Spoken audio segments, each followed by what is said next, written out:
What if I told you that dropping your cards off at GameStop could get you a PSA return so fast it might even lap a submission through your direct membership? In this video, I'm putting PSA's direct membership service head-to-head against GameStop's grading drop-off. I'm submitting cards with each service using submissions of the same size and comprised of similar cards, tracking every update and seeing who delivers the fastest lap time. And trust me when I say this, the results shocked me. Let's get to work.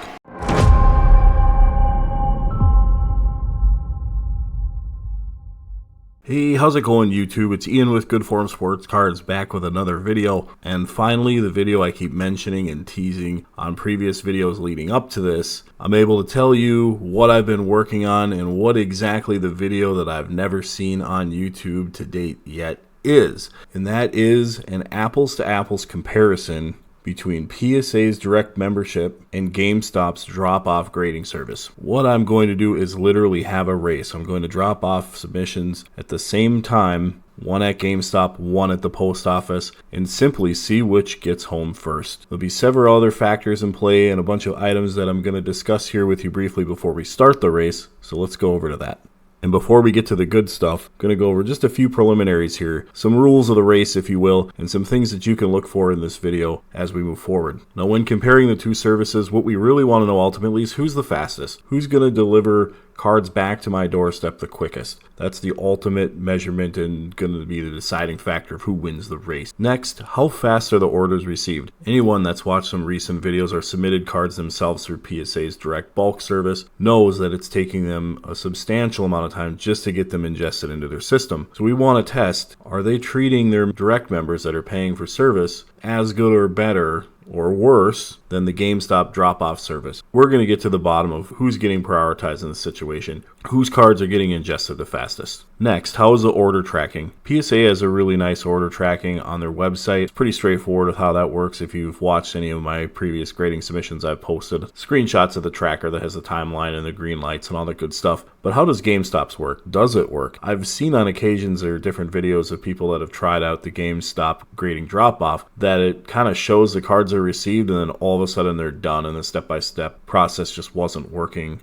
at least not yet, on the site. So we're going to put that to the test and see how that works. And here's a big one for a lot of you watching this video is we're going to test the theories. Tinfoil hat on and everything. Who is PSA prioritizing? Is GameStop getting preferential treatment over paying members? It's a real possibility. A lot of people believe that they do. A lot of people have said that they've gotten cards back way faster using GameStop. Well, in this video, we're going to find out. We're putting two equal-sized submissions with similar cards against each other, apples to apples. We're going to test all the theories from who gets received the quickest, who gets graded the quickest, who gets their cards back the quickest. As I just stated, apples to apples submissions, 23 cards apiece, very similar cards from one to the other, years, parallels, brands, so on and so forth. I got them as close as I could with the cards that I had to submit. I believe this makes the race as transparent and fair as possible. I'm going to be treating this race from the new collector standpoint. Although I do have a PSA membership, I'm going to act like I'm going into this completely blind, and I will be going over the process with you as a new collector, demonstrating what it takes to get set up as a PSA member, or if you were to just bypass the membership, send the cards to PSA directly anyway, what the difference in cost would be versus GameStop. What is their price? Do you get a membership discount if you buy the GameStop Rewards Pro membership? We're going to go over all those options and look at what that's going to cost for you potentially if you choose to go with one or the other after watching this video. Drop off and shipping I mentioned briefly, but again, to make the process as fair and transparent as possible, I will be going to GameStop first, submitting the cards on site, getting my receipt, and once I get the confirmation email from GameStop that my cards have been received or essentially in process and making their way to California, I will then drive across town with my PSA direct submission and ship it priority mail to California. Next item on the slide is third-party concerns. And that's a real concern for some, especially me. I've never used the GameStop submission process, and it does concern me having third party and in some ways third parties of a third party. And what I mean by that is GameStop is now involved in the middle. If something happens, who's liable? Who takes care of what in what scenario? If my cards get lost, who's on the hook, or do both sides point at each other and I'm stuck with nothing? That's a real possibility. I've heard some horror stories online of cards getting lost in the process, people believing an employee recognized a big card along the way and kind of snatched it during the chain of custody, and they had a lot of problems chasing it down. I think there was a 101 that went missing back in the spring. So a lot of those types of things are a real concern, especially if you're sending larger cards. Fortunately for me, I'm not sending real big cards here. It's more of just a test to see how the process works comparatively. When we get towards the end of the video, I'll compare costs. I will let you know the cost per card for grading, all other associated costs as far as shipping, materials, all of that good stuff, and essentially what was the door-to-door cost for me to have a card graded with PSA directly versus GameStop. I'm also going to discuss the overall experience. What was it like using GameStop? Were the people educated? How is it compared to the process with PSA? I want everybody that watches this video to have a good feel for both processes and be able to make an educated decision on what they want to use for their own cards based on each of your own situation and preferences. Of course, what we all came to see, compare and discuss the grades.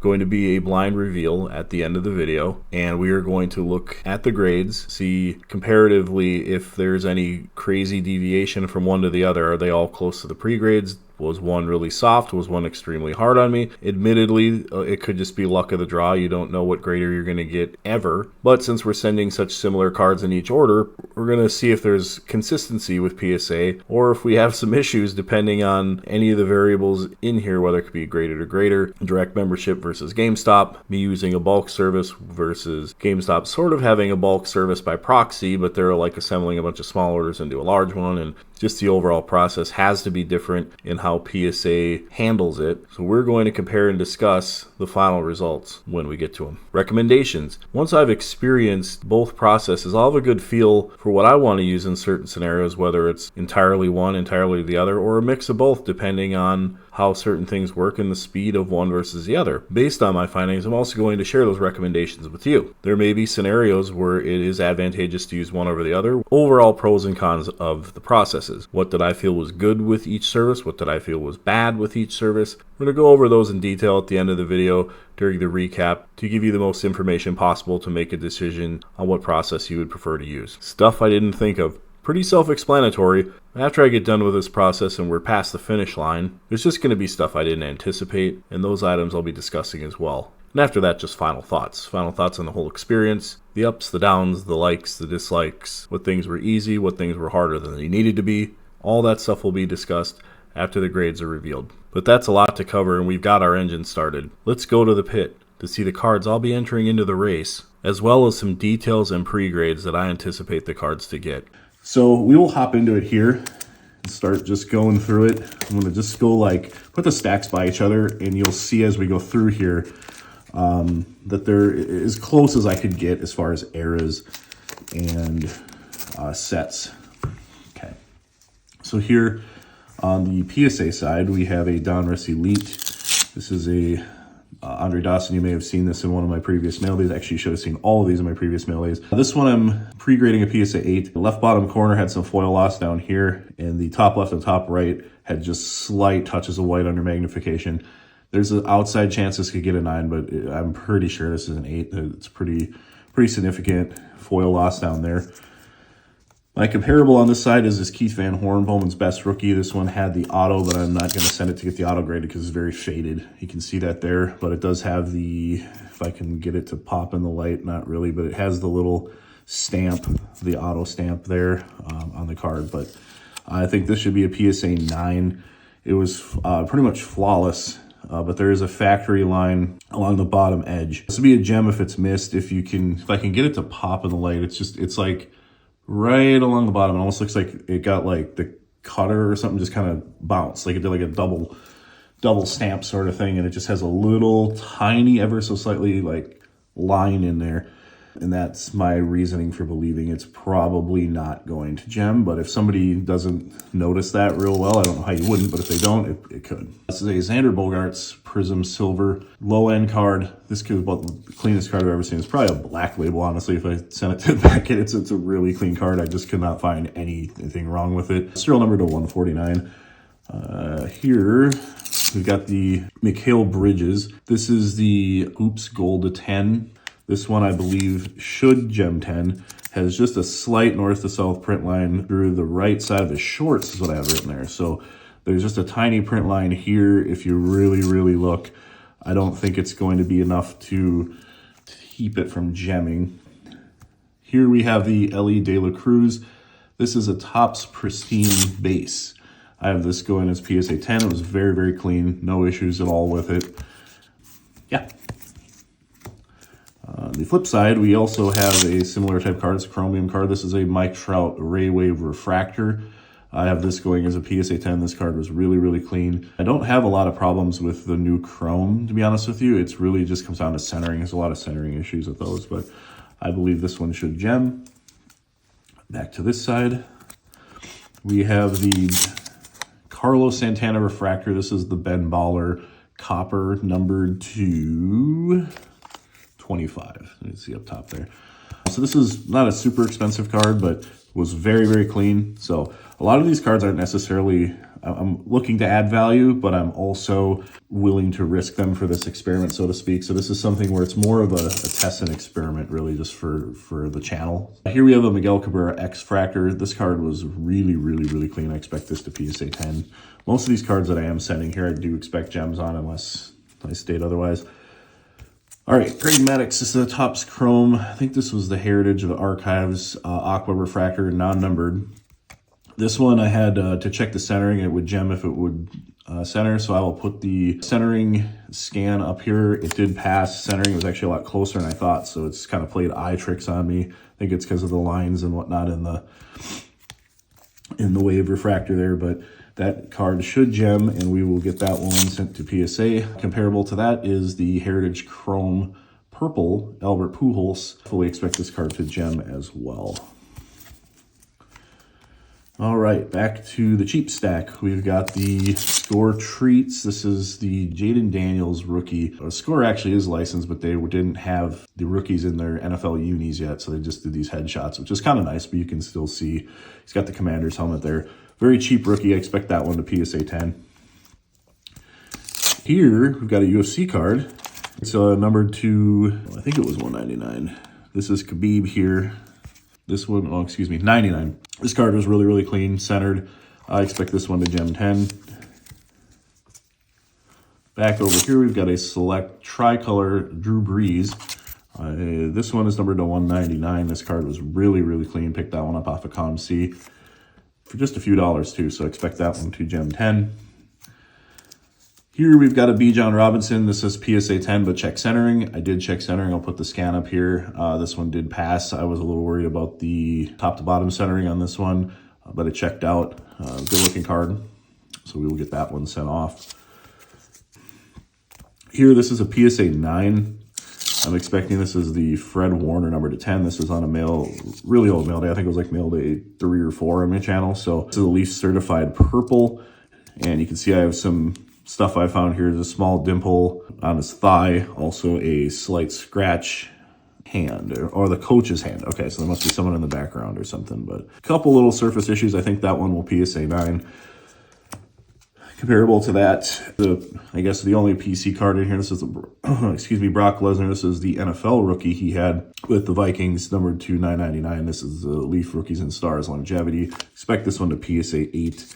Wasn't really clean. The back top gold cover paper loss. So right over here, there's just a little paper loss on the gold corner there. Here we've got I don't remember what that is. Oh, this is a Wayne Gretzky upper deck. This is the, whatever the Grandeur parallel is, numbered to 699. And that's it. It's Wayne matched on this side with another Wayne from the same set. This, I believe, was the splash of color insert. This is similar set, a little bit different in the surface, 49. This one's a little easier to get a clean surface on, so I'm trying to get them as apples to apples as I can. You'll notice that they're same set, same people even when I can, but it's hard to get it exactly the same. So here we've got an older Finest card. This is a Allen Iverson. This is the base Finest rookie. Have this one as a PSA 9. The bottom left edge, there's a small surface issue. So there's just like down in here, it's just got some of that just little refractor, like almost like a rubber transfer. It's hard to explain, but it's just like a surface nick. It's not really a scratch. It's just, I don't know. On the back, there's a little dimple near free throws made on the stats. So there's a little dimple over here. I don't know if we'll be able to get it to reflect or not. You can kind of see it a little bit there. But yeah, just tiny little imperfections. Expect that one to 9. This is a Sam Jacobson 96 refractor. This one was really clean. I just expected PSA 9 mostly because of the centering. I don't expect anybody to push it through, but I know that you can still push through it at the grader's discretion. So I guess there's an outside shot at a 10, but I'm going to say no. Otherwise, it's really clean. Those old refractors tend to sell well. There's a lot of people doing the registry sets on those. So here we've got the Prism Monopoly Purple Asur Thompson rookie. This one is non-numbered. I think this was the Blue Wave or whatever parallel, like Monopoly exclusive purple. And this one is super clean. Another one that's basically a black label. I expect that one to 10. Matched on this side is the Gold Monopoly Luka Doncic. Same sort of thing, really clean card. I found nothing wrong with this one. I expect this one to gem 10. This one is numbered to 500. It even had a card that's numbered to 500. I'm assuming because it's gold and it's Luka. That thing in a 10 sells pretty well. So on to the side, we've got the Steph Curry Swishful Thinking from Optic. This is the Optic Hollow version. You can see it's got the nice color refraction there. This one I expect a 10. This card you would only send in if you expect to get a 10 because it is pretty low end. In a 10, actually, it sells for like $60. But on the other side, we've got a Steph Mosaic. And this is just the base Mosaic. And this card was super clean. I had this marked pretty well. See, it's basically black label. I mean, this is one of the cleanest examples I've ever seen. Typically on these mosaics, you will, in this area here, get the left to right roller marks almost all the time. If you look hard enough, you'll find them. This thing had nothing. So if they don't get 10, I'd love to see the grader's notes. Here's kind of one spot in the sub where I didn't have a match. I had an old Jordan, and you'll see some old Jordans coming up, but I think I had 3 on one side and 2 on the other. So this Jordan here, it looks like it's OC, but it's really not. If you look at this black line here versus the black line over there, it's not. So that red that comes to the edge kind of throws you off, but this card is basically flawless. This came from one of those Jordan lots in like my 3rd mail day, I think, on the channel. So this is where some of those Jordans from that lot, they're going to be going into submission here. On this side, I had basically before this 2 Currys I showed side to side. So this is where the 3rd odd man Curry went. This is the Prism Ruby Wave. Expect this one to gem 10. So now we're going to do Jordan for Jordan. Here we have the cheap Jordan baseball set. This is the 1-in-1. And this one I expect to gem 10. Card is flawless, centered. All the Jordans that I would send at $19 a card better be gem worthy, or it's a recipe for disaster. This is a collector's choice Jordan here, really basic low end card. Hoping for a 10 there. Here we've got the Jordan 50-point club, and this is the top, so it looks like it's a little thicker on this side, but I did measure it out, and it is within tolerance, so this one could PSA 10. It should, but there's always that theory that they're really hard on Jordans here, so maybe we can kind of go head-to-head on that too. Here's another Jordan. This is a basic upper deck here. Nice picture there of Jordan. This one I expect to gem in 10. Really clean. And this should be the last of our cheap Jordans that we see here. This is the Upper Deck MVP MJ exclusive tribute set. There's a huge set of these different cards. This is the only ones that I could get centered. They had a lot of top to bottom centering issues. So initially you look at it and you see the side to side, it looks good, and then it'll be like thin up top. This one was centered, as was this one.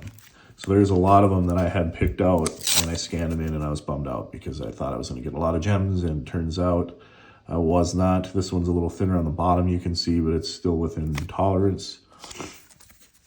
Here we got a Micah Parsons. This is a Prism Draft Orange Ice. This is a cheap card I got off of ComC for like $1.50.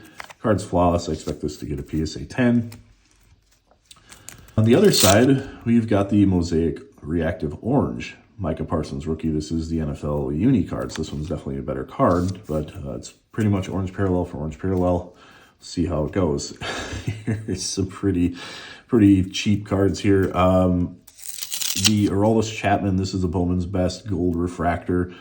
probably a $2 card. In a 10, it's maybe 40. I mean, this is one that you probably wouldn't send in any other situation. So in this one, I put to verify the design, there's some white floating on the top right. So you can look up here, there's some like speckles. It's almost like snow. And that is part of the design. This one is numbered to 50. This is one of those weird ones where if you see it refracting in like this area, there's a couple like dots. If you shine it into the light, it reflects. Like it's not an actual pit or anything like that. It's just part of the design that's like behind the coating. If I get a weird grader, I could see them thinking that's like a fisheye or something, but we'll see. That is going to be side by side with this Araldus Chapman gold refractor. This is the gold wave. This one I put check centering top to bottom and left to right. It looks initially thin if you look down here, but you got to go to this black line. If you notice, it's like higher here and then drops low here, just like it's up here and then there's no black line here. So it's a weird design. Like even here, the white elbow is on the inside and up here it is, but then up here the elbow goes on the outside. So you have to really sit down and analyze the card. This one did pass tolerance. I expect it to 10. I wouldn't send it in if it did not. All right, getting to the end of the sub here. So we've got a Patrick Ewing Mosaic Gold Hall of Fame. This is the gold wave from T-Mall. This is not the gold to 10, so it's not numbered, substantially cheaper than the base gold. But they are nice cards. This one I expect to gem 10. Same sort of card on the other side. Mosaic Gold Wave Kevin Garnett. Sending that for a PSA 10. Here we have two exact examples of each other. We got the Juju Watkins Goodwin Champions Flash of Color. Really low end card. As I record this, Juju was heard about a week or two ago on the tournament, so these may be a little bit of a hold until her senior season comes up, but still think she's going to have some hype around her. And that probably, depending on when this race ends, does give you a little insight. I am recording this on April 8th. So April 8th is the day I'm going to be submitting the cards, or at least close to when I'll be submitting them to GameStop. So we'll have all that on the timeline later, but I feel like there's a good chance we might be watching this in July. So see. All right, so here we've got a Ray Lewis. This is a select field level. It gets the tricolor, red, white, and blue. I'm not sure exactly what the parallel was, but it was numbered to 75. And I like to send a couple of these sort of cards in every submission. And what I mean by these cards is this is one that actually does have a couple of the factory roller marks. So I'm probably not going to get them to show here because they're really tough to see correctly here, and they're really hard to see. And this is why I like to sneak them in, because sometimes they'll get through and other times you'll get a grader that is just all over these. So I don't like to put a lot of them in any one order. I'll just put like 2, and if I can push through a few 10s, great. If they're really hard on them, I only get 2 really bad grades on them, and then I have the other ones that kind of spread out elsewhere. So I do have a little box that has like probably like 8 to 10 of these sort of cards in it, and each submission I'll sneak 2 in there. So I'm going to do that, 2 on each side here. Here we have a Garrett Wilson. This is the mosaic here. This one has the left to right roller marks across the, I put sell raw, but I'm not going to sell raw. This one I think was a little more egregious with the roller marks. I can't really get it to pop, but I'm trying to even look off camera here to see if I can get it to do it, but it just does not want to. But that's how slight they are, but you'll be surprised. Like, you'll see a lot of people that grade mosaics and selects and just can't understand why they're just getting piss pounded with 8s and 9s. I guarantee you that's what it is. If you're submitting these and struggling with them, look at some of the ones that you struggle with. You'll be able to see it through the slab. You got to get a good lighting to do it, but this one has left to right factory marks on the back. So this one, again, Micah Parsons, and keep trying to get one of these for you if I can, but it just does not want to show. And it's probably because I have the fluorescent lights here in my office versus the lamp at home. The lamp, you can see it pretty easily. Here, this is a mosaic green.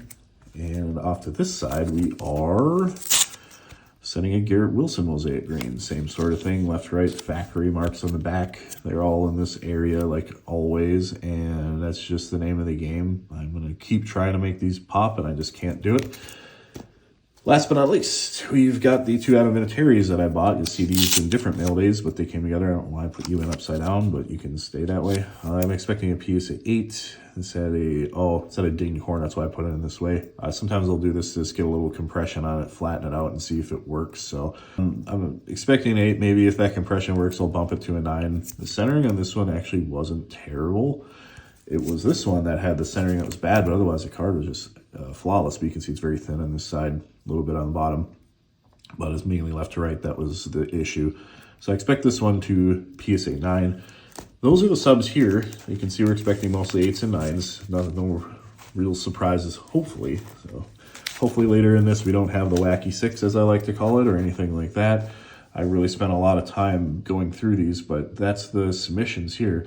We're going to get these packaged up, get these off to GameStop and the USPS. But right now, before the race is at full speed, I do have to get this off to the USPS and GameStop. So right now we're racing under caution. It's a little slow until we get those cards to PSA. So stay tuned for a mid-race update. Okay, it's April 10th, and you're looking at GameStop Riverdale. It's in a city called Coon Rapids, Minnesota, which is about 10 minutes from me, and it was the closest GameStop that accepted graded cards, at least at the date I'm recording this. And once I have the cards submitted there, I will, as previously mentioned, drive across town, drop the PSA submission off at the post office, which will be shipped priority mail, and the race will be under green, and we will see who wins. So let's go hop into the truck and head over to GameStop.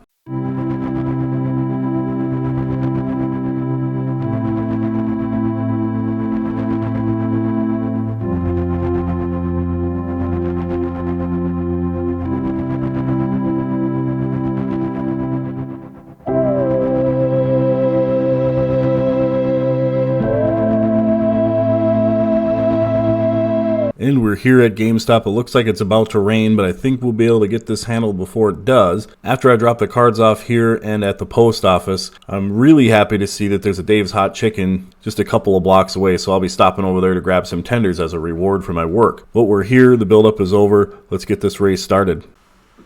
And we are under green here at Good Form Sports Cards Raceway. In the number 2 red car, we have GameStop Drop-Off. In the number 1 gold car, we have PSA Direct Membership. And you can see PSA got off to a little lead there because they were the first to mark their cards received in the system, April 14th. Shortly after that, GameStop did update, but there was some lag on their side. I assume that's because GameStop is a third party involved in the process. It took them a little time to get it from their store to PSA to get it entered, share that information back with GameStop and get their site updated. Those sorts of things you're going to deal with a third party, which is a slight advantage with PSA Direct. There is no third party involved. However, the cards sat in order prep at PSA until May 8th. That's 18 business days and 23 calendar days it took to get those cards into order prep once they were received. And GameStop didn't really have a lot of updates on their side. They were essentially marked received, and then shortly after that, the site just kind of did an update. Like, you can go in there and see your cards are there and that they're in process, but you don't get a lot of updates. You don't really get a lot of emails, anything like that. So there's a little to be desired there. You do have to go in and check repeatedly, as you do with PSA. It just doesn't seem to be fully functioning the way they probably wanted to at this time, and you can't really see the dates either. So it's really hard to tell where in the system the GameStop submission really is. But the cards at PSA have been sitting for a long time in order prep. We're here at June now and they're still there. So we don't really know at this time who's leading the race. It's kind of they're just there. And it is what it is. So, wow, look at this push from GameStop. What's going on? GameStop, wow, they made a run to the finish line there at the end. And we are going to have to look at the information to find out exactly what happened at GameStop. It looks like they blew past the finish line here. And, well, I'm at a loss for words. I don't know how they won the race. Let's go check it out and see what happened. So the heads-up race was an absolute blowout. I received an email from GameStop June 14th on a Saturday that my cards had arrived, that my cards were available for pickup. So Monday, June 16th, I picked up my cards that were submitted to GameStop in April. And once I had them in hand, I checked the PSA site, and I will show you a screenshot here of what that looked like. my direct order is still in research. So the race was an absolute blowout. So here I am filming this on June 20th, deciding what exactly do I want to do here to make this more interesting. So what I'm going to try to do is I'm going to try to lap PSA Direct. So June 20th, I'm going to submit this small 10 card submission. You may recognize the Pope Leo cards from a previous mail day. I got the ones that had the absolute most razor sharp corner. I'm expecting PSA 10s on all these. There's 10 of them here. We don't really need to go through them and examine them. They're all base and they were all really, really super clean. I purchased 20 of them and these to me were the 10 best. I mean, they just were flawless. So I'm expecting all, if not most of those to be 10s. They're pretty decent value in a 10, at least right now. And so that's what I'm going to do here. This is just a quick little interlude, and by the time it's edited, it might be 30 seconds or so. But these are the cards, raw, going out June 20th. Going to drop them at the same GameStop and see if these can come back before my original direct PSA order in August. So I'll be updating you on that shortly. And race number 2 is underway between GameStop and PSA. We're going to see if GameStop can pull off the near impossible and lap PSA at their own game. Now, PSA admittedly has quite a head start. They've already had about 2 months to get in front of GameStop's second submission here.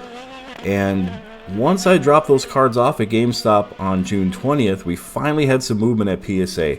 June 27th, the cards moved into grading after 35 days of research, and that's 53 total business days. Those cards have been there, and they're finally at grading. On 7/7, just a short time after, the cards were finished with grading and moved into assembly at PSA. That was another 5 business days, another 10 calendar days. So far we're at 58 business days and 78 calendar days to get into assembly. The very next day, they moved to QA checks. That's another day on there. Then, June 18th, the grades are ready. Grades have popped. It's another 8 business days, another 10 calendar days, getting us at a total of 67 business days and 89 calendar days, and PSA still got the cards. No movement at GameStop until now. The cards have finally moved into processing, and we're going to see if GameStop can move through the system quickly again and make this a close race. Unfortunately, they were unable to make it that close because just 3 days later on the 24th, PSA marked that their orders had shipped to me. So PSA, we expect to make a run to the finish line and just beat GameStop, but that doesn't mean that GameStop didn't make it close, because on the 29th, their cards hit research and ID, and GameStop just missed, believe it or not, by just a few short days. They almost got that second order back. So we're going to see PSA here go over the finish line and redeem themselves a little bit, get kind of a de facto silver medal, and we are going to go over some of the overall stats here of the 3 submissions and show you the podium. Well, after a first race that wasn't so exciting and a second race that was a little more exciting, there was a little more on the line there for PSA to save face. Here are the final results. In third place, we've got GameStop submission number 2, and when I say completed, that's in my hands. So the measurements here in days that we're going to go over are door to door, from when I dropped it off to when I had it in my hand. GameStop submission number 2 took 38 business days, not bad. 55 calendar days, also not bad. Their calendar days actually beat the business days of the other 2 submissions. So despite kind of defaulting into third, GameStop's second submission did turn in the fastest lap time. Finishing in second place, somewhat by default, is PSA. They turned in the slowest lap time and did avoid getting lapped. They completed their race door to door, would have been April 10th all the way until July 26th. That was 72 business days and 92 total calendar days. So a little over what they were projecting. At the time, I believe it was 65 business days they were projecting, so that was in line with what they were saying. It wasn't terrible, but it is a long wait for a bulk submission. Most importantly, winning the race, winning the competition, taking home the marbles, taking home the superstar, is GameStop submission number 1. The race was completed on 6/16. That was just 56 business days, which is under what their projected turn time at that time was, which we just said was 65 days. They beat that by almost 10 business days, which is close to 2 weeks. 78 calendar days to completion, So not great, not bad, but this does tell you what many of you are probably already thinking after getting this far, is there seems to be some sort of prioritization on the GameStop orders versus the PSA direct submission. And we'll get into all that during my final thoughts. I have a breakdown of everything there, but we're going to go into the part we've all been waiting for, the grading reveal. Congratulations to GameStop on a good showing. It looks like that process is working really well. Let's get to the best part of the video, the grades. Finally, we've got some graded cards on the channel again. It's been a long time since I've had a grading submission come back. I don't know about you, but I'm super excited to go through these. I do know the grades of the GameStop cards. There's no real way to avoid that. It's pretty impossible to get a blind reveal on those cards. I'll explain why at the end of the video, but it will be a blind reveal on the direct PSA membership cards. So I am pretty pumped up to go through these nonetheless and share them with you. It's been a long journey, a long race. It's going to be a short-ish video for you. But this has been like a 4-month project for me. So I will be super pumped to get this through editing, share it with you, and get on to doing some other stuff with some of these cards here. But we'll push these off to the side and we'll start with the Pope Leo cards. I'm expecting all Gem Mint 10s on these as indicated on the short pre-grade preview, if you want to call it that. But these 10, in my opinion, were absolutely flawless. The only places you could really go wrong is some of the colored corners here, that some of them just had just the slightest, I won't call it a rough cut, but it just wasn't as perfect as the other ones. With that being said, let's go through. I'm expecting a lot of 10s on the Pope Leos. And we lead off with a 9. I can tell you, because these weren't a blind reveal, I am not going to get all 9s. So here's a 10 on the second one. 10 on the next one. These are pretty fun. I got a lot of cool feedback from the guys at GameStop. They really enjoyed the Pope cards. They're like, I can't believe there's Pope cards out there. Weren't up to date on the Tops Now stuff too much. They're mostly TCG guys, but so far so good. 2 9s and the rest 10s. Just a few more of the Pope Leo, and then we're going to get into a little bit more variety of cards. Another 10. And those 9s, that I'm gonna really look at those. Those are completely just wild to me that they got. I mean, I really combed through these, and I might someday I might just do a video of cards that I pre-graded as almost certain gems and they came back 9s. I might just submit 10 of those cards again and see how many come back gems, because I cannot believe that those cards would get a 9 again. That's crazy to me. But I guess I wouldn't get completely butchered. 8 out of 10 is pretty good. I'll take that. So here we have the first GameStop submission, and you saw those in the preview part of the video, but if you didn't, I will go shortly over what the pre-grade is or was after I reveal the grade we received.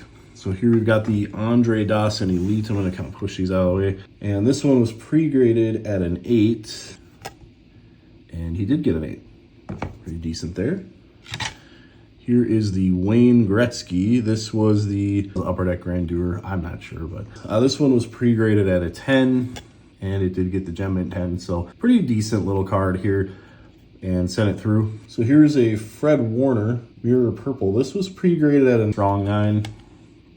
And this one did get a 10. So this is a Fred Warner number to 10. It's definitely a clean card. It wasn't perfect. So anytime it's not perfect, I just assume a 9. Drew Brees. This was the tricolor. This one I found no issues with. Serial number to 199. I expected a Gem Mint 10 on this one. And this one did get a 9. Could have been maybe a small print line or something. I'll have to look at that one. 9's not too bad. Didn't get too butchered. Jaden McDaniels. This was the Score Treats Pumpkin. This one was pre-graded at a 10. And we did get the Gem Mint 10 on the Jaden. The Greg Maddux, interesting card here. I had it pre-graded at a 10 because it met that, but it did get a 9, and the centering is not perfect, and I really feel like they just gave a 9 based on eye appeal, which I'm okay with it on a modern card, but that's pretty tough if it says 55-45 is going to get you a Gem Mint 10. He either got to be consistent, either it does or it doesn't. But this one, you can see it's thicker over here and down here, so it could just be that it's 55-45 in 2 spots, and it's one of those where it's just like barely within tolerance. But yeah, Greg Maddux got a 9. Otherwise it's a clean card, but That one was a little bit of a test to see like how well do they truly honor their centering, and it just seems like it's arbitrary. Like they can put whatever policies they want. There's these graders are just doing what they want sometimes. Carlos Santana, this was a Ben Baller to 25. This is pre-graded at a 10, and this one did get a 10. Nice, a lot of low pop cards here. They're just cards people are not grading. So some of these, hopefully I can find the right collector online for them. We got an Ellie De La Cruz. This is a Topps Pristine base. This was pre-graded at a 10, and it did get the Gem Mint 10. This card, I don't even know why I sent this in. It was just really clean and seemed to fit the experiment. It's a non-licensed Xander Bogaerts. It's not a rookie. It was a checkerboard prism. I think it's numbered to like 150 or something like that, 149. This was pre-graded at a 10. I would not send anything like this in unless I expected like a black label out of it. Thankfully, it did get the 10. If it didn't, it would barely be worth the slab it's in. Allen Iverson, this one was pre-graded at a 9, mainly because of centering, and there was a small dimple on the back of the card. The back centering is not terrible, but the front centering is not good. And this one did get an 8, and that's okay. Centering isn't ideal, so that is another one where I feel like this particular grader, pretty hard on centering. I'm okay with that. I don't really send in OC cards hoping for a miracle. So here we've got the Asar Thompson rookie. This was the Monopoly Purple, I believe. And this was, in my opinion, the cleanest card in this submission. This was like a can't miss 10 to me. And it got the 9. So this might kind of fall in line with those Popes where I just invest. I don't even call it investment. It's definitely losing money resubmitting low-end cards like this, but it's just for argumentative purposes to see how many of them actually come back 10s. I would bet my gem rate on that video is probably pretty good. Maybe we'll do it. Here we go. This is a Optic Hollow Wishful Thinking insert of Steph Curry. This one was pre-graded at a 10 and was very clean. And it did get a 10. It's a nice little shine on the Curry there. And here's the real test, the Jordans. I don't want to spend a lot of time, but there's a couple of Jordans in this submission and a couple in this one, and I bought a few lots online, and I went through like 85 cards, and I took the 5 or 6 that were just, I couldn't find anything wrong. I mean, centering, everything, corners were sharp, no scratches, nothing, like the most pristine ones that I could find, at least based on what I was able to do with my knowledge, and submit them here because you always hear how like Jordan is graded harder, pop control, all this kind of stuff. So I really wanted a couple in each submission to see would they just heavily give 10s on one versus the other, or grade softer on one versus the other, or anything like that. So we can rest some of that conspiracy theory. So here's the first Jordan. I'm expecting 10s on all the Jordans that we see.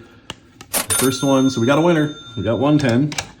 And I can't think of many playing years Jordans I've got 10s on over the years. Not from PSA. I've gotten some from SGC and CGC, but very few from PSA. This is another one. This was one of those Upper Deck minor league baseballs. This one was pre-graded at a 10 and got a 9. This one was the Topps. I already know the grade, that's why I'm laughing. Every submission's got the turd in it. This is the turd. I'm just gonna tell you ahead of time. I missed something. Apparently this one looked really clean, really sharp. There has to be a certain scratch that sometimes are hard to see on the paper card, so I'm really gonna have to look at this one later. Got the 7. That's a complete stinker. And the last one here, this is and the MJ exclusives got a 9. So of the 4 that I expected 10s, we got a 7, 2 9s, and a 10. Not great, not ideal. So we got a Micah Parsons. This was the Prism Draft. I believe it was an orange ice. Pre-graded at 10. I definitely would not send a Prism Draft anything unless it was super low numbered on like a Patrick Mahomes rookie or something like that, or if it was a Slam Dunk 10. And this was supposed to be a Slam Dunk 10, but it got a 9. That card, another stinker. Prism Draft and a 9 is barely worth my empty water bottle, really. So about the same amount of plastic and same amount of value. So we got a Aroldis Chapman. This was, I believe, a Finest Gold Refractor. This was pre-graded at a 10. Excuse me, it was Bowman's Best, but it did get the 10. So Bowman's Best Gold Refractor did get a 10.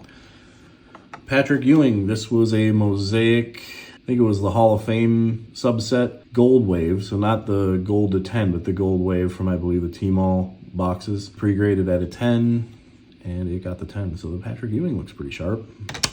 A couple more here in the GameStop submission, then we will get the blind reveal here from PSA Direct. Juju Watkins, very basic Goodwin Champions, pre-graded at a 10. And we got the 10 on Juju. This was one of those little test cards I like to throw into every submission. This was a Ray Lewis tricolor field level. I had it pre-graded at an 8 to 10, and the reason for that was because it had some little roller marks on the back that you can't really see, but if you really get in there, I'll see if I can get it to pop here through the slab. I'm probably not going to because they're that subtle. This is one where I've seen him give you 8s and I've seen him give you 10s, so it could really be anything. I just like to throw a few of them in there to see if I can get a soft 10 push through once in a while.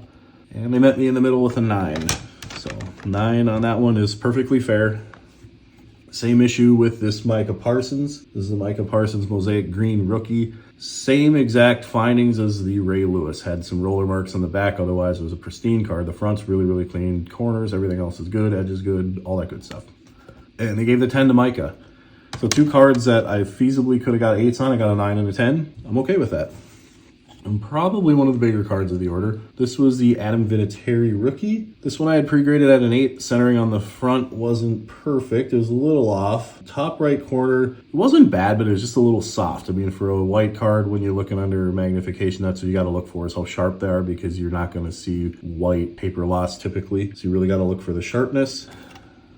They actually gave a 9 on this one, so that's a pretty strong grade. I feel good about that one, and if you're going to hammer the Topps Jordan but push the Adam Vinatieri Rookie, I'll take that, I guess. At least they're gonna help me on the bigger cards. So those are the GameStop submissions. Nothing too crazy there. I didn't see any real conspiracy type grades where I was being favored in any way. They seem very, very consistent with what I was expecting. There's maybe, I would say, 2 cards that were kind of puzzling, mainly the Jordan, and then honestly a couple of cards I thought were slam dunk 10s. I got 9s. That's not a big difference from mint to gem mint. They're very, very close. That was it. I'm gonna open the PSA box here. I will be back in just a few seconds. Okay, and we are back, and we've got the dreaded cardboard with the ungraded card inside. So that means there was something going on with at least one. It looks like a couple. So when we talk about the conspiracy theory, that's one I hadn't considered. I did not get any card rejected from GameStop, and I'll elaborate on that a little bit at the end of the video when I'm talking about how each submission works and what's the pros and cons of using each. I'd have a little bit of a theory as to this, so stay tuned for that. All right, so let's see what didn't get. Oh no, the Brock Lesnar. Okay, so Brock Lesnar was, I'm gonna guess, min size. The usual, it was.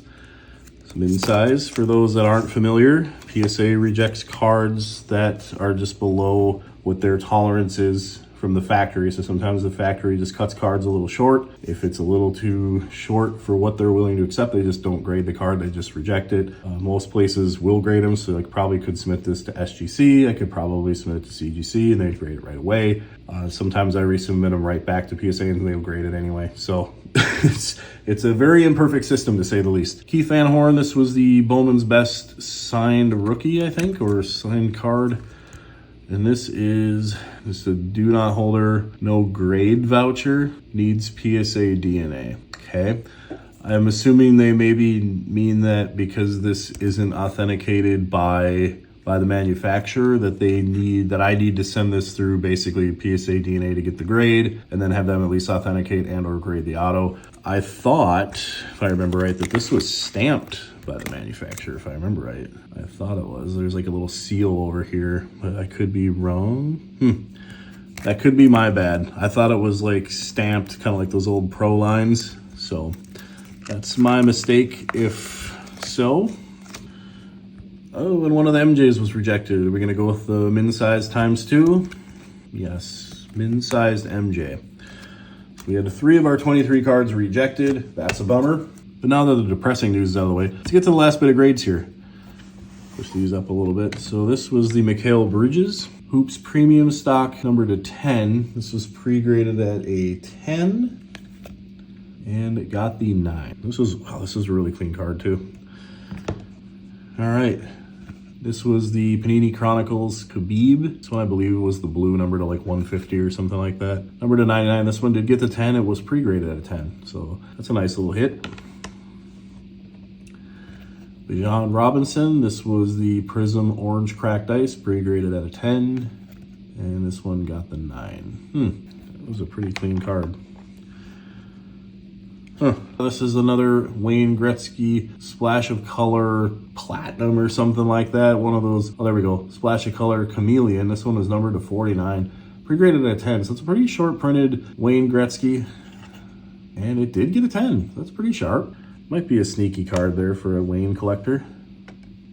Stephen Curry. This was the Panini Mosaic. And this one was pre-graded at a 10 and did get a 10. So let's try that again. We had this was pre-graded at a 10 and it got a 10. So the Currys have been good in both submissions. We had the hollow Swishful Thinking and then the 2 Curry parallels here got a 10. Here we've got a Mike Trout. This is a Topps Chrome Ray Wave refractor. This one was pre-graded at a 10 and it did get a 10. So it looks pretty good on the Trout there.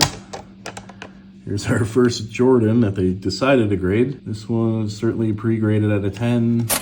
And it got a 10. So we got 2 10s so far on the Jordans. Not bad. Not bad at all. We got another Micah Parsons Mosaic. This was, I believe, the Orange Reactive. This one was pre-graded at a 10. This one did not have the roller lines. This one should be a slam dunk 10. And it was not. This one, I had to have missed something. I will check on it, I guess. It had to have had something just egregious to get a 6. There had to have been like a dent or ding. Sorry, I'm kind of looking at it through the holder here to see if I can see it and show you. I just don't. Maybe there's something on the front that I just didn't see. I don't know. I'm really trying to justify this for them, but this is an absolute turd by them from what I can see. A 6 usually needs something pretty bad. I just can't see what that is here. I'm looking for like a dinged corner. I'm looking for like a nail mark. Let's see if I can get this in some different light here. Well, I just spent a bunch of time looking at that. I can't find it. If someone saw something while I was rotating it there that I missed, feel free to go in the comments and point it out to me. That seems like a colossal fail by whoever looked at that. I mean, if I find something later, I will admit my fault and say I apologize for calling that person out, but my goodness, is that bad. And that got through QA too. Wow. Okay, Splash of Color, Goodwin Champions. This is the same Juju Watkins we saw in the first one. Tried to get the submissions as close as possible, similar types of cards and parallels, stuff like that, to really get an apples to apples comparison. This one was pre-graded at a 10, and we are back on the 10. So minor lapse there with the one card. Here is another Aroldis Chapman. This was the Topps Chrome. I think it was a gold wave refractor. This was serial number to 50. This one was pre-graded at a 10, but did have some centering that was a little not perfect. But I'll put the scan up next to me here, and it was within tolerance. We are expecting a 10 here. And this one, they did push through. So unlike the Greg Maddux, that one made the grade. Okay, so the Garrett Wilson here, there was 2 of them in this submission that had the roller marks on the back. There was a green and then just a basic mosaic. Same sort of cards as the Ray Lewis and the Micah Parsons from the GameStop submission. I'm expecting anywhere from an 8 to a 10 on this card. Could really be anywhere in that range. We'll see what they did. So the first one got a 10. Happy to see that. Sam Jacobson, this was an old refractor here. This thing was really clean, just a little off-centered. This was pre-graded at a 9, and this one was just graded ultimately for a set collector. There's gonna be somebody out there that wants a nice, good, clean, graded copy of this, so hopefully it made the grade, and it did get a 9. So look at that, it's nice and clean. Look at that shine on that old refractor, no greening. It's a really, really nice copy. Just the centering, like I said, is just not perfect. Top to bottom's a little off. Similar to the Patrick Ewing that we saw in the last submission, this is the Kevin Garnett Mosaic Gold Wave. Pre-graded at a 10, and it did get a 10. That's a sharp looking card. Look at KG, I like that. Here's the second Garrett Wilson. This would be the Mosaic Green. This was also in the 8 to 10 range, had some roller marks on the back.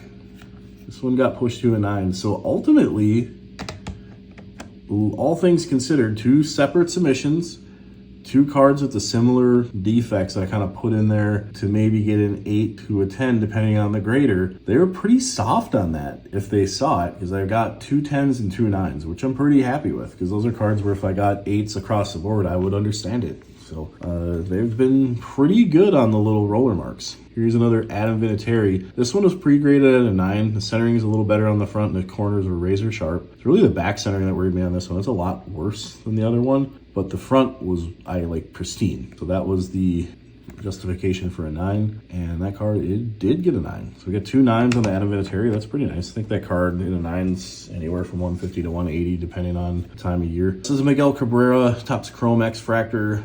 Low-end card, but it was pre-graded at a 10. And Miggy did get the 10. Nice little pop on that card there. This is probably the biggest potential card. Obviously, if the Adam Vinatieri got a 10, that would be the biggest, but there was no real expectation for that to happen. But this is the Luka Doncic Monopoly Gold Money Shimmer, I think is what it's called. It's numbered to 500, not particularly rare, but it sells pretty well. Sometimes it's up in like the 150 plus range. And with the basketball season about to start, Luka being in Los Angeles, I think I can get a good chunk for this if it's in a 10. It was pre-graded at 10. This would probably pull a lot of weight on the order if it hits. Nice, and it did get the 10. That's a nice little card. Number to 500, unfortunately, but that is a nice little sneaky one to put in there. Got 2 more cards here. And we have the Michael Jordan, another playing years upper deck, or maybe a collector's choice. This was pre-graded at a 10. And it got a mint 9. Look at the pose on that too. It's a cool card. I think even in a 9, this card was like 30 bucks. So it was that would have been a nice one to hit on, but no dice. And last but not least, this was the Albert Pujols Topps Heritage Purple or Light Purple or something like that. Refractor. This was pre-graded at a 10. And Albert got the 9. A little miss at the end here on the Albert and Jordan. But that is the grades.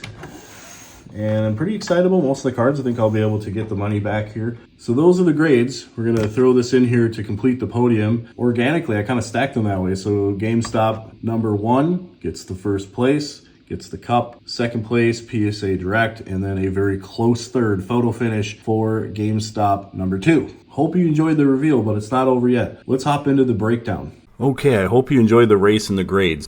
And as I close out the video, I'm going to go through, first I'm going to briefly talk about the memberships for both PSA and GameStop. In order to replicate what I did, you would need to be a member at both to get the same pricing that I was able to. So I'm going to show you what each membership entails, what you get from it, what the cost is, and then leave it up to you to decide if it's worth buying one or the other. So in front of me here, I have PSA's Collectors Club membership breakdown. You see you can get the standard for $149 a year and premium for $199 a year. And you can see this screenshot I took at the beginning of this project back in April, and the bulk pricing was $18.99 a card. It has since moved up to $19.99 a card, but that is the pricing you get through TSA, through a PSA membership. It says here that you get monthly grading specials.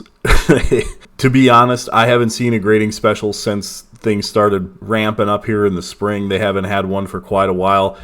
They don't really have any business need to do it. When they do, members will have access to it, but right now specials are limited to using their vault sales platform and getting deals with integrating all of your stuff with all their services. But really, are there any grading deals? No, I haven't seen that for a long time. But when they have them, you get them. The PSA magazine subscription, pretty straightforward. Every month you get a PSA magazine. It's actually pretty nice if you're into that sort of thing.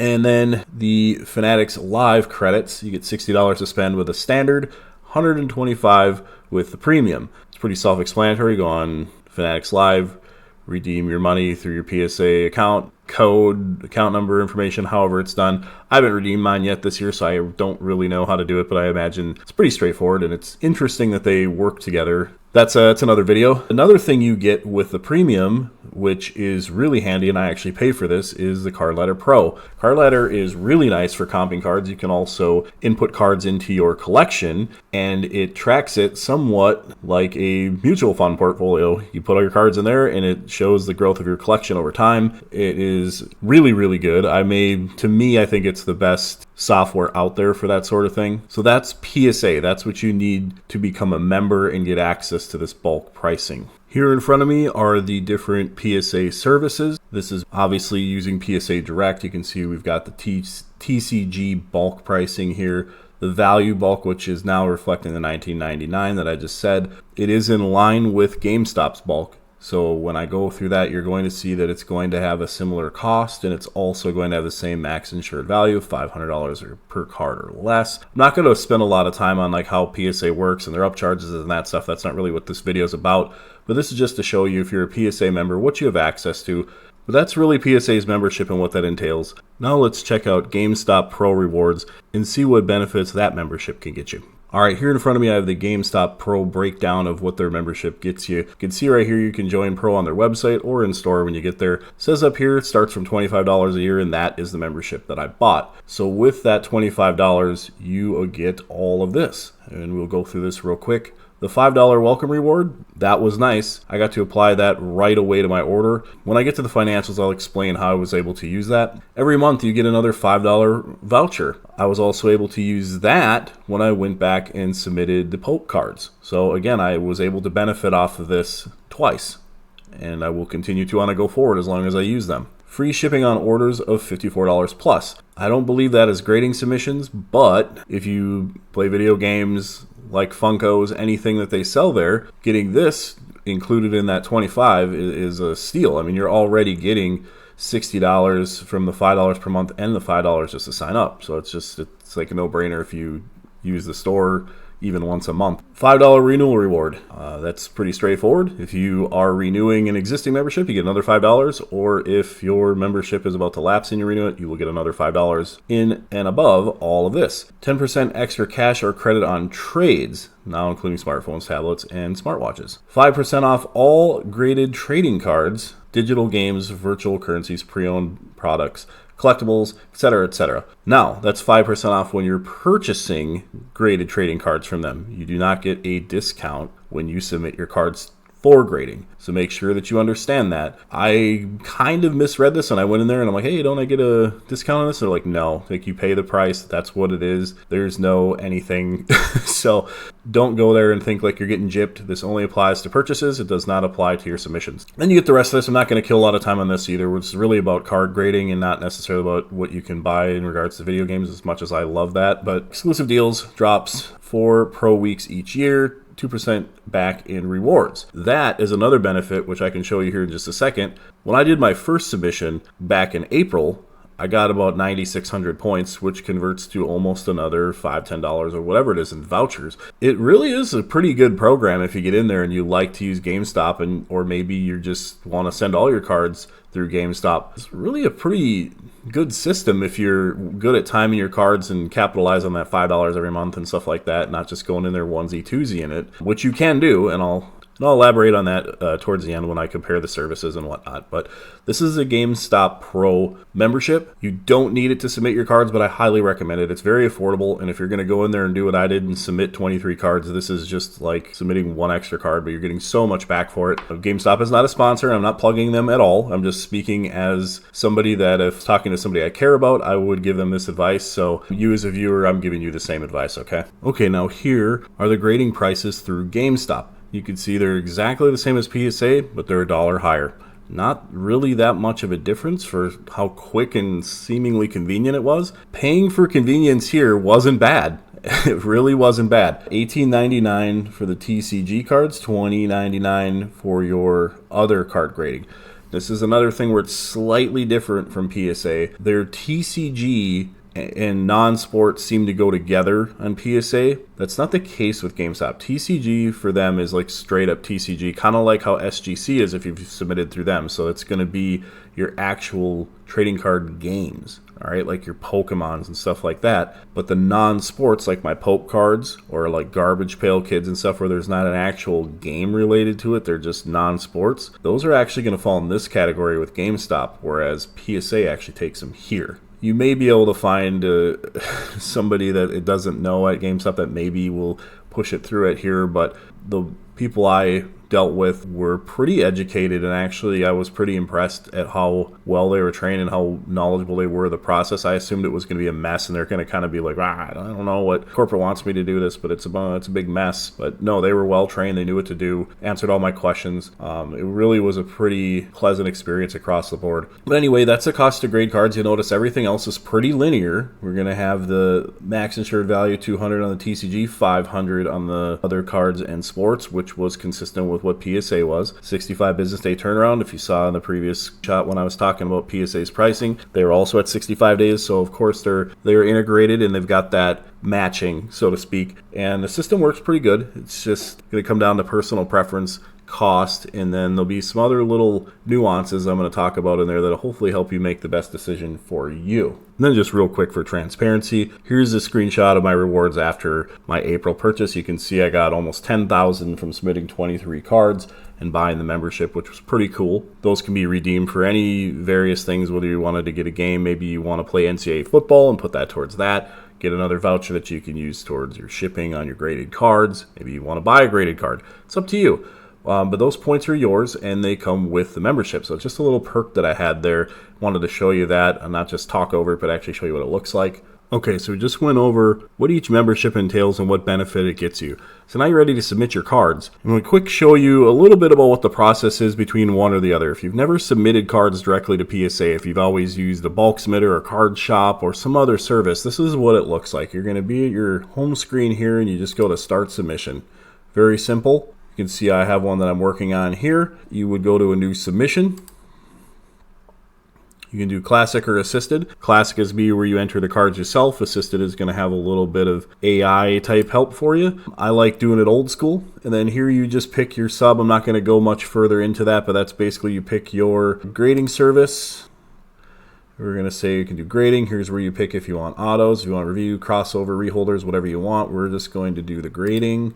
And then you're going to pick your service level based on what you're sending. So this is going to show you the other side of when I showed you the pricing. Now we're going to see where you select what you want to use and what that entails. And here we are. So you can see here's the TCG for $18.99. Here is the value bulk for older, 79 and older. That's going to go to those cards are obviously going to go to their vintage people.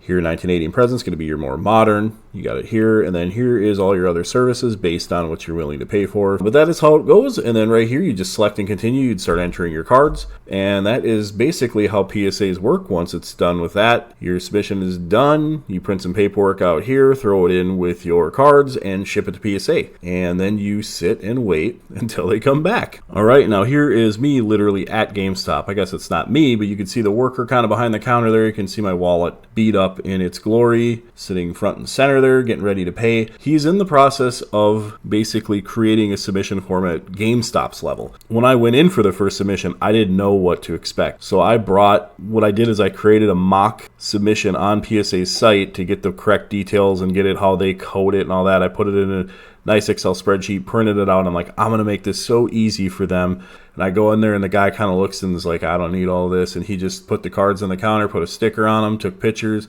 Probably took maybe 10 minutes of doing this whole thing. And that was with me setting up the membership and him explaining it to me and all that good stuff. Next to the picture here, you can see what the trackers look like for both PSA and GameStop.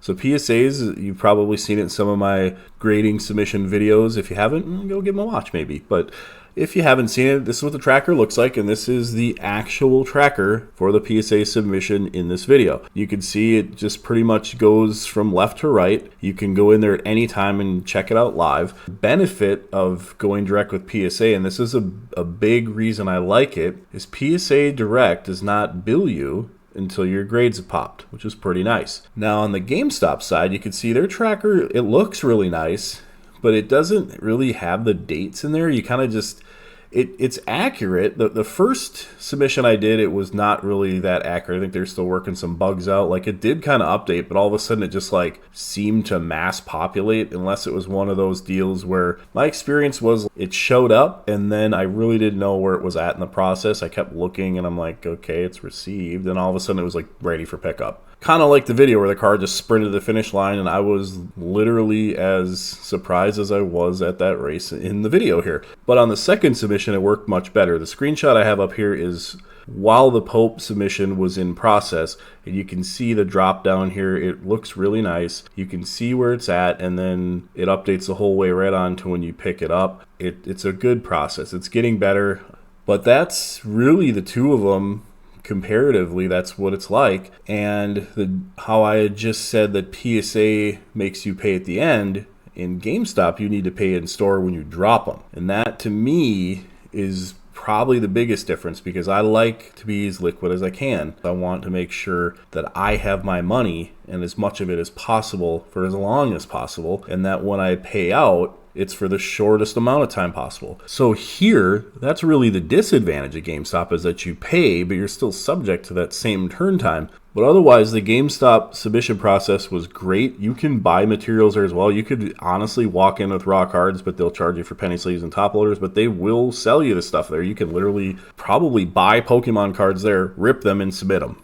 Like, you really could do that. Another thing that GameStop does is they will, when you pick your cards up, and this is why when I was doing the grading reveal and I said I already knew what the grades were and it's unavoidable, this is why. So when you're at GameStop and picking up your cards, they will go through the cards one by one with you, really to verify that the whole order is complete. They're going to address any questions if you have it. And they also scan it, and something in their system, I'm not sure if they're partnered with PSA for like the sale of these cards, or if they're able to see like their nationwide inventory, and they have like a supply and demand sort of calculator, but they will make you offers on certain cards.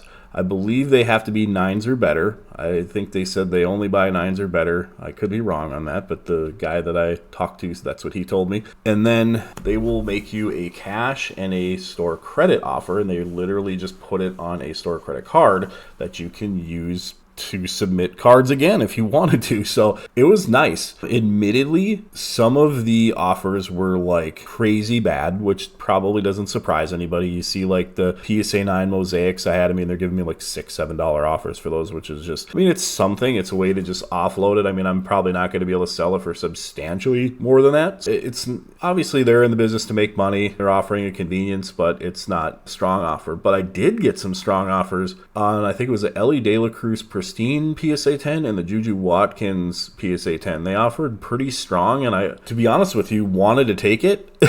The only reason I didn't was because I knew I had to make the video and I wanted to show all the cards. Didn't want to be like, yeah, I didn't come home with these, sorry. But they did make a couple of strong offers, which in hindsight, you know, I would have took, I think it was like, I think for the Juju, it was like $53 or something. I go, wow, it's right at about what they're comping, maybe even a little higher now. Then maybe it would have been a little higher, but it was a good price. They will make you offers on your cards, and then you just decide yay or nay, do you want to sell them or not? And then you take your money to do what you want. But it is a pretty nice process. It was just a nice little perk that they threw in there that made the whole circle kind of complete, if you will. PSA now offering the same thing. You don't have to ship your cards home. You can keep them there and sell them through eBay integration. They also are working out an offer program there now where you'll be getting offers when your grades pop if people are looking for your cards.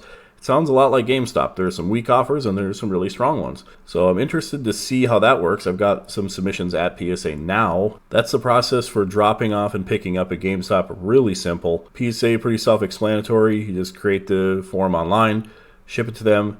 They ship your cards back, or you leave it there if you opt to do that. Okay, so now we've got our cards submitted. Let's head on over to the financials. Okay, and to wrap up the cost comparison and the overall submission process, here I've got each submission broken down into line items for you. We'll just rip through it real quick because they're basically all very similar once you get the gist of one of them. The rest of them are pretty straightforward. You can see the total cost of raw cards for the PSA order, $208.49. GameStop submission number 1, $178.20. So I tried to make them as close as possible. They're just $30 apart over 23 cards, which is pretty good. And then the Pope cards, $48.90 for 10 of them. The door-to-door grading costs, they're all within essentially $1 of each other, but you can see, oddly, even though GameStop's grading cost is more for the line item, their overall door-to-door cost is higher. And the reason for that is, you'll see below, is the shipping. Now let's go through that. The door-to-door grading cost for PSA is $22.65 for me. 40 cents per card shipping to PSA. So I believe it was like $9.20 or something like that for me to ship a small box priority mail to PSA. Spread that out over 23 cards, it's 40 cents per card.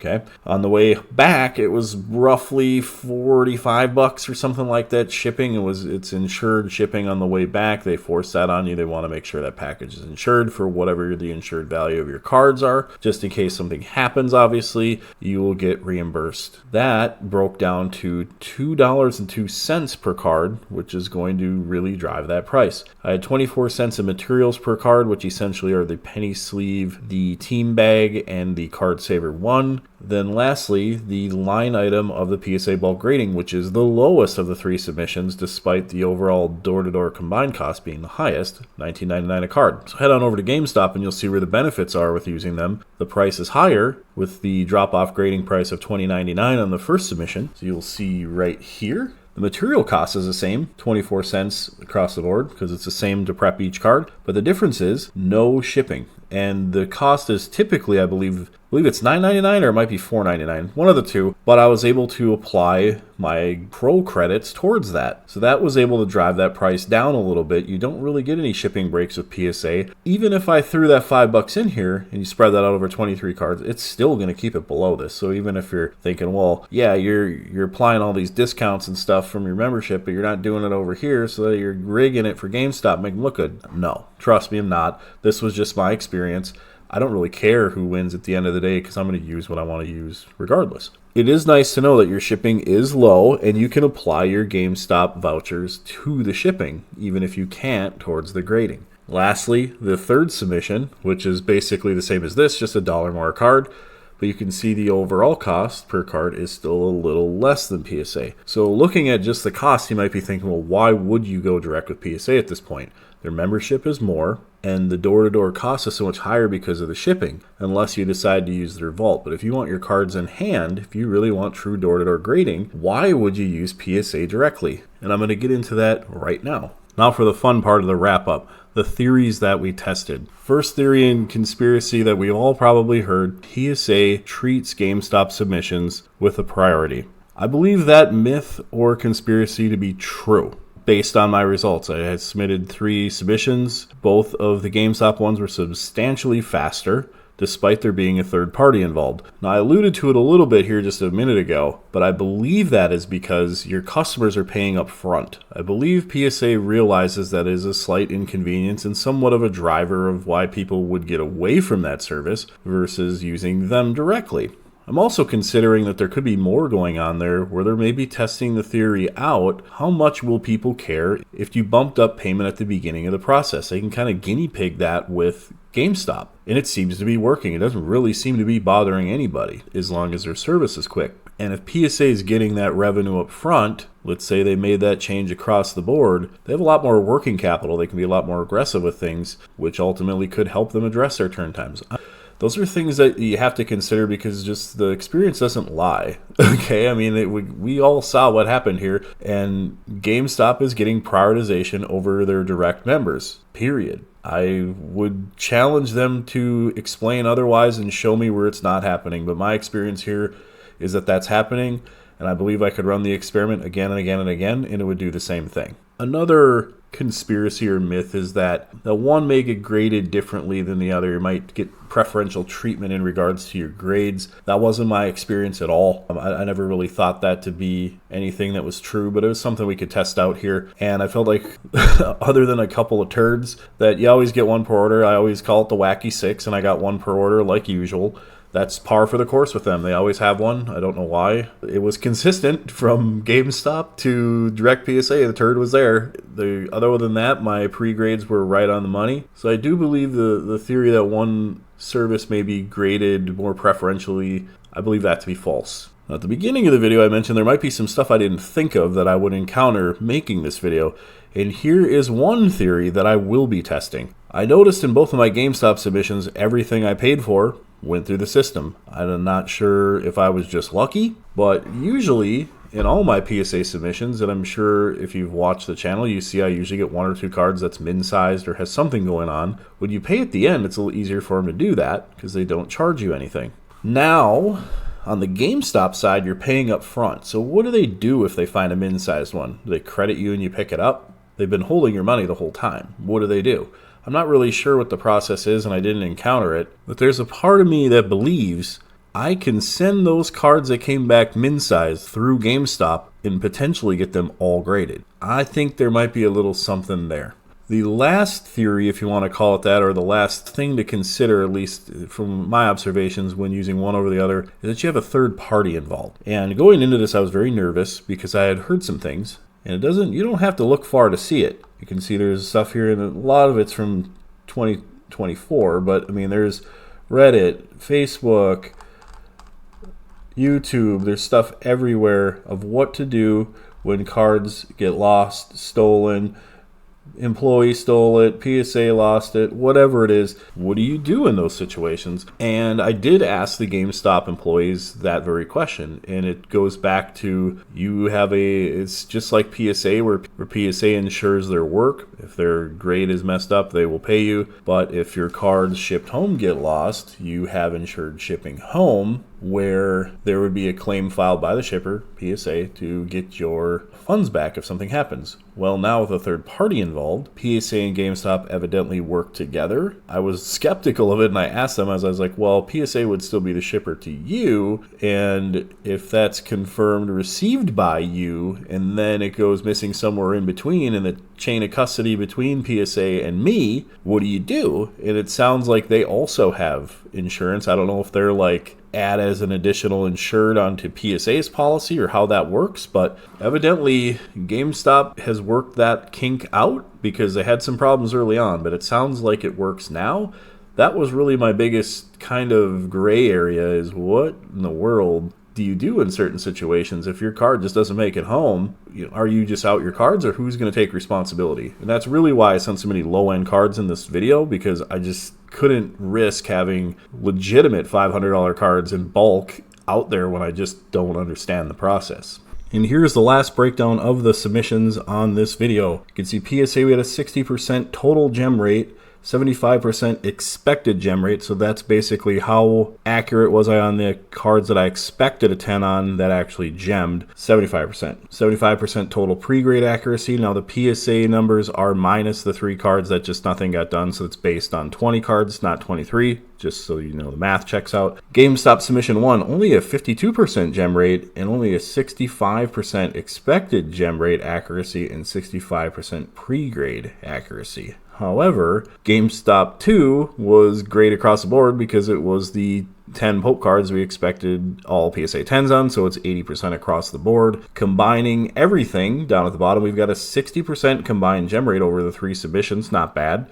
72% combined expected gem rate, so basically 3 out of 4 when I expected a gem was getting a gem. 72% combined pre-grade accuracy. Not real pumped up about that. PSA 6 Micah Parsons and PSA 7 Michael Jordan, stuff like that certainly cut into that. The Allen Iverson cards like that I didn't do so hot on, but those are the numbers there. Basically what it comes down to now is what would my recommendation be to you, the viewer, based on my experience here. And I would say, based on what I've experienced, the PSA Direct is still a very good product, and there's a lot that comes with it, including like Card Ladder, the PSA Vault, selling through there, access to deals, the best pricing. If you can find ways to get your cards to and from PSA, knocking the shipping down, it's still the best way to go. I just didn't have an economical way to do that on this video. Could be different if you send 100 cards. Obviously, the more cards you submit and can combine in shipping, that is going to drive that price down, whereas with GameStop you're continuing to pay that extra dollar over and over and over. Eventually it's going to be like that video I did comparing eBay to ComC where the lines intersect, and then after a certain point it's going to be a better and more cost-effective route to use PSA, who ultimately has the cheapest grading price. However, for GameStop, I would say it is really good for somebody just getting into the hobby that just wants to try out grading for the first time. You don't want to invest in a big membership and you don't know if you're going to continue to use it. You just want to dip your toes in the water and see what it's like, see if you like it, see how it goes. And maybe you're just learning grading. So you don't want to send 20, 30 cards to PSA. Maybe you just want to send 1 or 2 and see how your eye is. You've maybe watched a few videos and want to see if you're able to recreate what some of your favorite creators have done. That would be a really good option to try GameStop. Another one where I think it would come in handy, now I personally don't have any children, But I think if you have a child or a house of children that are into cards, maybe each of them has one or two they want to send in, you as a parent can easily just take them into GameStop, get them involved, get them all to combine into one order. Really, really easy. I think it would be great for situations like that, just doing it on the fly. The kids get to experience the whole process hands-on. It's really, really good for that sort of thing, especially if you as a parent already have a GameStop membership because your kids play video games. This kind of cross-integrates with that, and it's just a benefit across the board. I think that would be a really good scenario where it would make sense to use it. And then, of course, if speed is the name of the game, which it is for a lot of people, I believe we have shown in this video that you're probably going to save 20 days to a month using GameStop on a bulk submission versus PSA Direct right now. Until PSA addresses that and fixes it, GameStop might be a little bit of a hack to get your cards seemingly through the front end quicker. That seems to be how they do it. Is GameStop is getting their cards through the front end quicker. They're getting them received and they're getting them into research quicker. That seems to be the big backlog for all my submissions, is they are marked received right away and then they sit in processing forever until they get to research and ID. I mean, I'm talking like a month before it does anything. But ladies and gentlemen, that is the entire experience here from beginning to end. Hope you enjoyed this video. If you did, please take the time to give me a subscribe, a like, a comment. All that stuff really helps, especially on a video like this. It took me a really long time to make it, and despite the mediocre to average editing, I put a lot of time into all the numbers, all the editing. I don't really need to self high five anymore, but it really did take me a lot of work. So if you're ever going to show me some love, do it here, please. I really, really appreciate it. Let me know that time was not wasted and that making videos like this are of use and not a waste of my time. So that is really all. I thank you all so much if you made it this far, for tuning in, sticking with me, and continuing to tune into the channel every week. So it's very humbling to me, and I love interacting with you. So all that is very, very much appreciated. That's all we've got for today. So until next time, we'll see ya.